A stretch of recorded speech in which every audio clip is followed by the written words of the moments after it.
I've been buying and selling stuff since I was basically a kid, and all of it was to figure out a way to kind of do the things I love to do, which was skiing and traveling and getting out there and doing stuff that was expensive, and my parents weren't going to pay for it. My name is Bryce Phillips, and I am the founder of Evo. Evo is it's a multi-channel retail company. We sell ski, snowboard, wakeboard, skateboard product, as well as streetwear. And we've been around since 2001 online. We opened the store in 2005. Yeah, in many ways, the retail environment, the brick and mortar, the physical presence, the store is like the heart and soul of the company. Whether it be a customer or a sales manager or a rep or whoever it may be, they can come in and like really kind of experience what our brand is all about. The whole intention, when evogear.com launched was to do that, exactly that, build a brand, build an exciting brand, build a brand that was different, build a brand that would last for a long, long time, and communicate different things to our customer and kind of fill a niche and a void that we felt like was existed at that point in time and still does in many ways.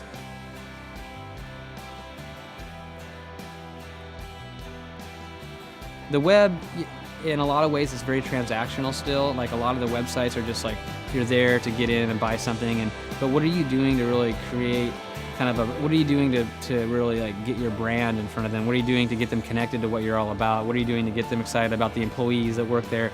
And so one of the things we've done and one of the things we're going to do a lot more of is just getting, what we do here out to the world through the web. To compete in e-commerce, there's a number of things that I think you have to do very well. My name's Nathan Decker and I'm the senior human of e-commerce. There are a lot of commerce shops out there that don't add a lot of personality or style. And I think we do that in a number of ways through our content, through kind of the personality of the people that work here. So that's one way that I think we are a little bit different. Let's talk a little bit about the marketing plan for holiday, because I don't know how clued in you are for that plan. Sure. The cadence of the marketing calendar looks a little bit like we're going to do the Rocker promo from now through the next 2 or possibly Nice. 2.5 weeks. After that, we're going to run with the outlet, like holiday messaging with free shipping, free expedited shipping and that kind of thing.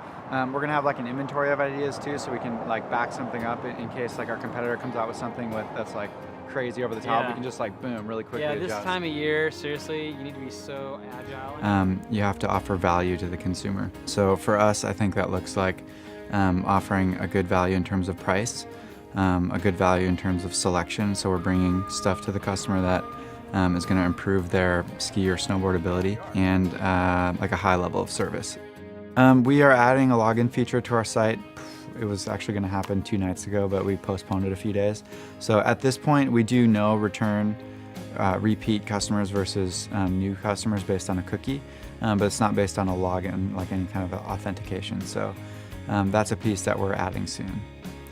One feature that we've been working on for quite some time, we call it Package Builder internally. It might have a different name by the time it launches. So if you're shopping on our site and you find a ski or a few different skis that you're interested in, but you're not exactly sure like which binding or which poles or which boots are the best match for that particular ski, our tool will allow you to see the most relevant match for that particular item. So yeah, I think that will improve the customer experience pretty significantly and will be a feature that not a lot of other sites do very well.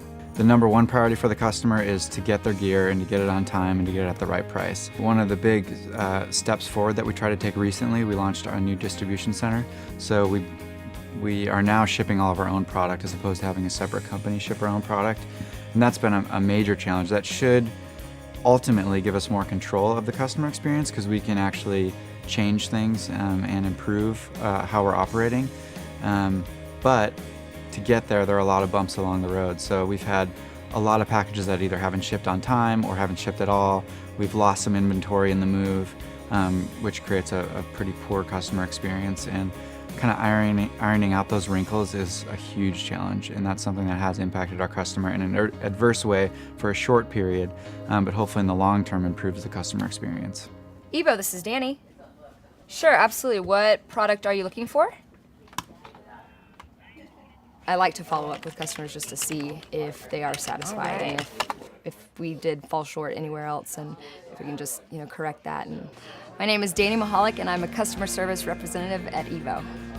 Sometimes we take a hit, but they always remember that in the back of their mind and they always come back. analytics can give you tons of reports, but often like the critical question of like why, well, why did someone take this path, or why did somebody choose to leave on this page? That's the tough part. Or why was someone here in the first place? So we don't have a great metric on that, unfortunately, but we can tell. There are some metrics that give you a little bit of insight. A conversion rate is a great one that shows you of your overall visitors how many bought something. So that'll tell you exactly how many people were there that ended up buying something relative to the total. But it's tough to say who came in just to read our About Us page, or who came in just to kind of browse around and see what was new, but weren't really in kind of buying mode. So it's a tough metric to kind of to dial in. I'm one of those people that like to test things out kind of in person, but then go online to check to see what other people are also offering. So in the end, I'll probably go onto the Evo site to purchase everything. Yeah, actually the roots of their business is what I really am inspired by. It's a bunch of people that are in the industry, very knowledgeable. You can go into a larger operation and feel like you're just someone that walks in. Here, they actually know you and they welcome you back, and it's a great feeling. People want to feel like connected to whether it be their spending habits, all the choices they make. Like, people want to know kind of what they're getting behind, and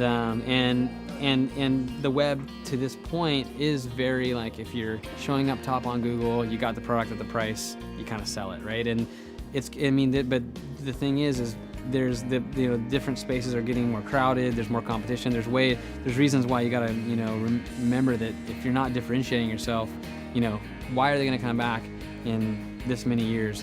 What is setting you apart? What do they feel an emotional connection to your brand, or is it just a place that they found you on Google and they'll Google search it again, and if you don't come up, you're not going back? And I think that we have kind of had the so far in e-commerce, we've had the kind of ability just to get sales because you're there, but how are you going to truly retain that customer? And as it gets, as there's more people coming up into the space, like, what are you going to do to make sure you have a defensible position? And I think that people do that in the brick and mortar environment pretty well. There's still ways you can do it better there, but the web is really still in its infancy, and e-commerce is going to change dramatically in the way that it engages the customer.